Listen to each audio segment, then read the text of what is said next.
शुरुआत करेंगे बड़ी और अहम खबर के साथ जो कि आ रही है लखनऊ से, जहां सीएम योगी मंत्रियों के साथ बैठक कर रहे हैं और 100 दिनों के एजेंडे पर चर्चा हो रही है। सीएम योगी लगातार कार्यों की समीक्षा कर रहे हैं और समीक्षा बैठक विभागीय प्रेजेंटेशन भी ले रहे हैं।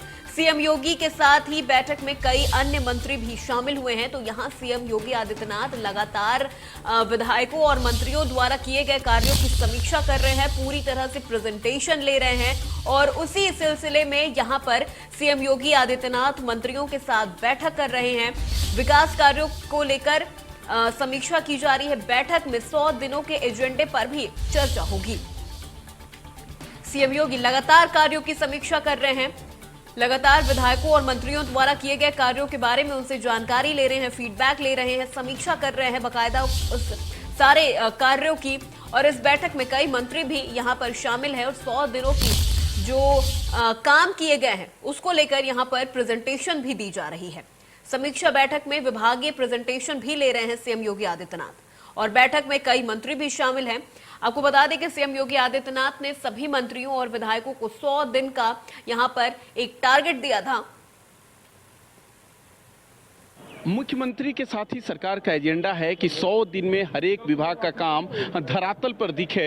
लगातार बैठकों का दौर जारी है। इसके जो पहले बैठक हुई थी वो कृषि विभाग की बैठक हुई थी और आज औद्योगिक स्थापना की बैठक हो रही है, जिसमें उस विभाग के अलावा सारे विभाग के मंत्री हैं। और पिछली बैठक में मुख्यमंत्री योगी आदित्यनाथ ने तस्दीक दिया था कि विभागीय जो बैठक होगी उसमें विभागीय मंत्री ही प्रेजेंटेशन देंगे, ना कि प्रमुख सचिव बैठक देगा। इस बैठक का असर होगा कि 100 दिन में जो एजेंडा है सरकार का वो धीरे धीरे धरातल पर दिखाई देगा।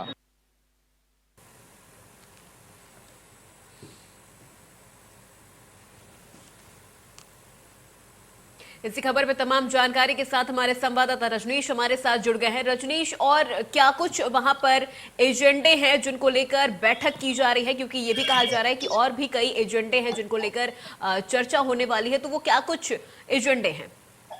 देखिए, चूंकि आज औद्योगिक स्थापना की ही बैठक है तो उसके जो सेक्टर है 6 सेक्टर की बैठक है, जिसमें खासकर इसी जो विभाग है इसी विभाग से उम्मीद भी होती है कि रोजगार से लेके जो मुख्यमंत्री का $1 ट्रिलियन की इकोनॉमी बनाने की बात हो रही है, तो सारी बातें इसी विभाग से ही निकल के आनी है। क्योंकि तमाम जो औद्योगिक निवेश की बातें हुई थी, एमओयू सिग्नेचर हुआ था इसी विभाग के अंतर्गत, इसी डिपार्टमेंट के अंतर्गत हुआ था। हालांकि पिछली सरकार में इसके विभागीय मंत्री सतीश महाना थे, जो आज कल विधानसभा अध्यक्ष के पद पे आसीन है। इस समय नंद गोपाल नंदी, जो खुद ही एक बिजनेसमैन माने जाते हैं, उनके जिम्मेदारी दी गई है इस विभाग को सजाने और संवारने की। तो कोशिश रहेगी सरकार की, उसी पर आज प्रेजेंटेशन है। मैं अपने दर्शकों को सीधी तस्वीर दिखा रहा हूँ। ये एनेक्सी है, एनेक्सी के भर में आप देख सकते हैं कि यहाँ सिक्योरिटी मौजूद है, सिक्योरिटी अलर्ट मोड पे है।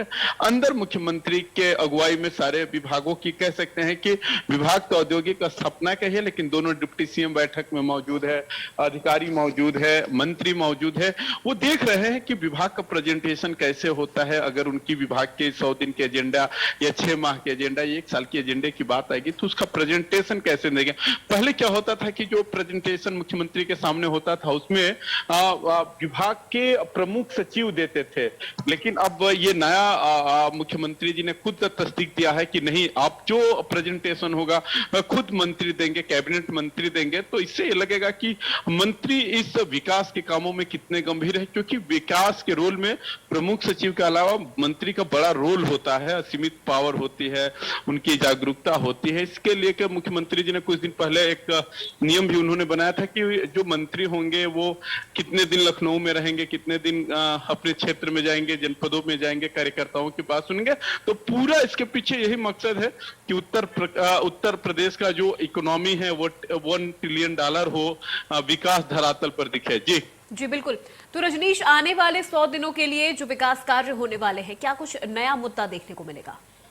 देखिए, सरकार तो संकल्प पत्र में जो उन्होंने वादा किया था, संकल्प पत्र पर ही बात करना उचित रहेगा, लेकिन 100 दिन का टाइम दे दे, क्योंकि 100 दिन बाद ये लोग एक श्वेत पत्र जारी करते हैं। पिछली सरकार में भी दिए थे। तो एक आंकड़ा होता है